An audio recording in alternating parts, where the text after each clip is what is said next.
So what defines Mario Kart as Mario? Of course we have the cast, but you can replace him with anyone and it would be the same. If you don't believe me, just look at all these rip-off games. Oh, the items. The things that can either make or break a race.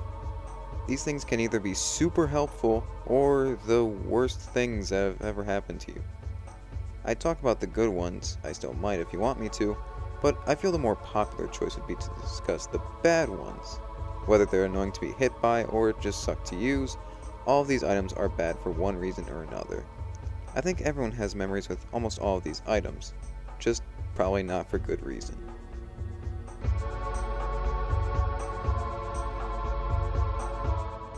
A lot of objects have a special connotation due to their use in things that are slapstick.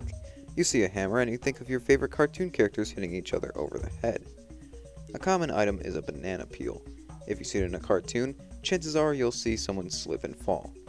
You'd think something like this would be pretty effective when trying to stop racers, but that's not the case. They do a good job at stopping you, but they are so easy to avoid. You can try and use it to hit someone right behind you, but that's a bit hard to pull off since it requires someone to be directly behind you. It's better to use when there's a big pack of racers behind you, or as a defensive item against shells. Another reason the banana peel is one of the worst items is when there are times that you can't do anything to avoid them. In older Mario Kart games like Mario Kart 64, banana peels don't fully render on screen unless you get close to them. Just another reason to hate the technical limitations of the past. But hey, just tap your brakes a bit and you'll avoid slipping entirely. That's a bit of a problem.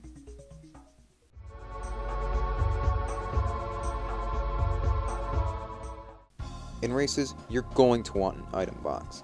If you don't get one, you'll be in a position that leaves you defenseless. I'm saying this because the intended purpose of the fake item box was to use that desire to lead your opponents into a trap. It sounds like a good idea until you realize it's such an obvious trap. In recent games, it was given a completely different color from normal item boxes, which completely gives away that it's a fake. In older games, it was the same color as old item boxes, but you're still not going to fool anyone because the old item boxes appear in only a few areas and most likely in rows of boxes. Once again, it's just another item that can't do its job, leaving it as an item best used for defending yourself.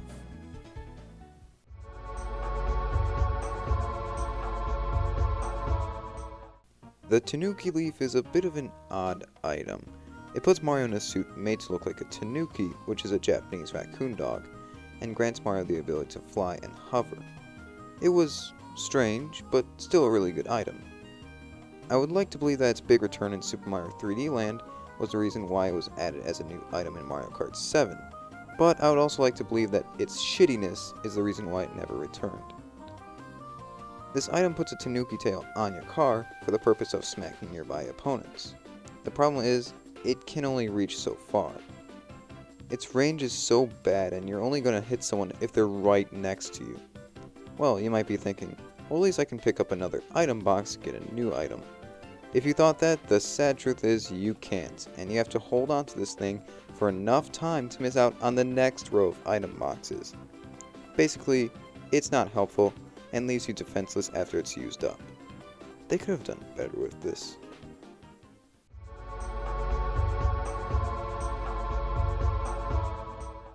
Once again, another really good power-up in the main Mario games turned into a shitty item in Mario Kart. The Cape Feather is overpowered in Super Mario World. It allows you to fly over the whole level as long as you get a running start, and there are times when you can even take a hit and not lose the power-up. So, what Nintendo decides to make it do in Mario Kart? Just make you jump. Jumping is already a mechanic and a needed one in Super Mario Kart, so what's the point of this item that just makes you jump higher? Sure, you can get some shortcuts this way, but that's it in races. In battle mode, it can be used to steal an opponent's balloon and make it your own. But like the Tanuki Leaf, you need to be right next to your opponent, someone in a moving vehicle. Just mark this down as useless.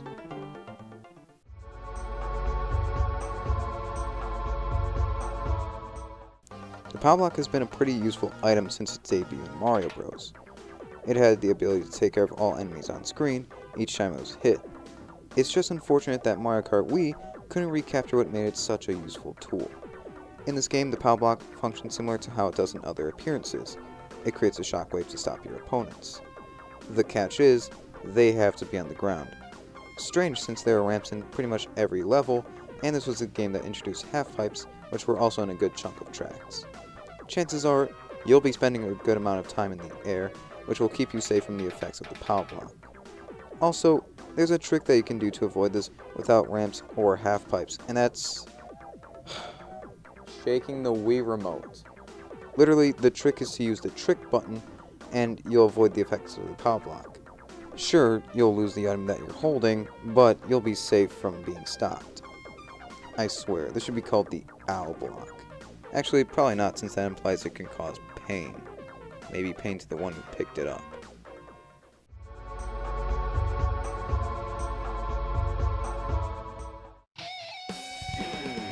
This item needs no introduction. The blue shell's infamous in Mario Kart.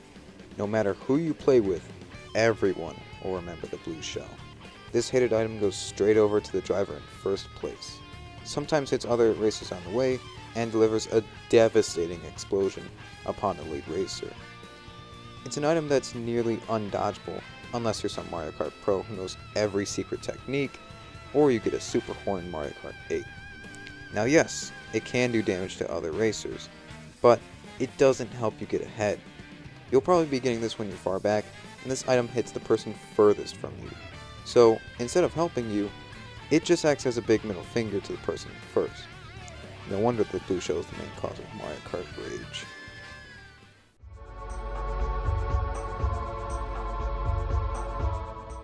What do you need when driving? Maybe wheels, gas, an engine? The ability to see also helps. If you can't see the road, kiss your ass goodbye.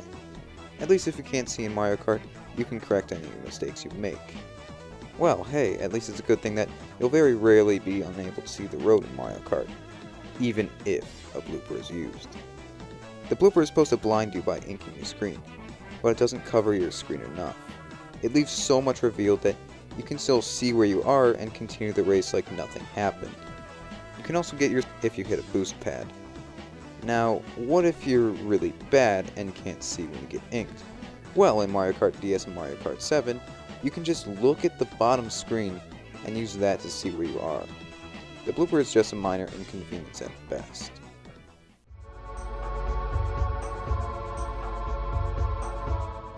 It seems like in pretty much every Mario game, coins are useless, to say the least. Sure, they can give you 1-up if you collect 100 of them, but at the end of the day, they aren't things that you'll go out of your way to collect. There are some exceptions, but Mario Kart is not one of them. You can collect up to 10 coins that give you a little extra speed. They are also all throughout all of the racetracks, which means you don't need to get them in item boxes. Putting all of this into consideration, you start to realize that these are just items that are given to racers who the game thinks are so far ahead that they don't need a power-up. So instead, it gives you a little donation. Maybe I can use it to buy items that actually do something.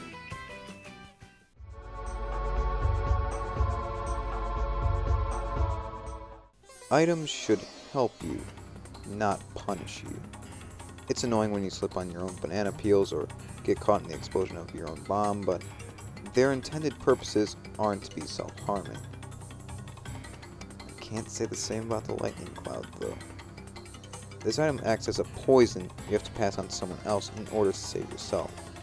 It becomes a game of hot potato, but remember, it starts with you. If no one's around, it'll hit you and shrink you. And even if there is a big group, the cloud can still find its way back to you.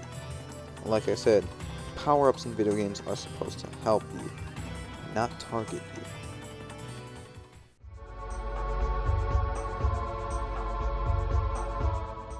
We've seen items that don't help you, harm you, and can fail at their intended purposes.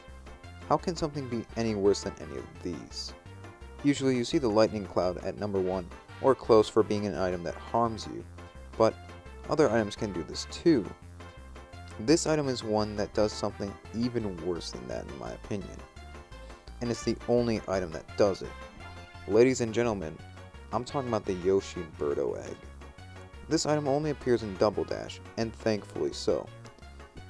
Items should either help you or harm your opponents to give you the advantage.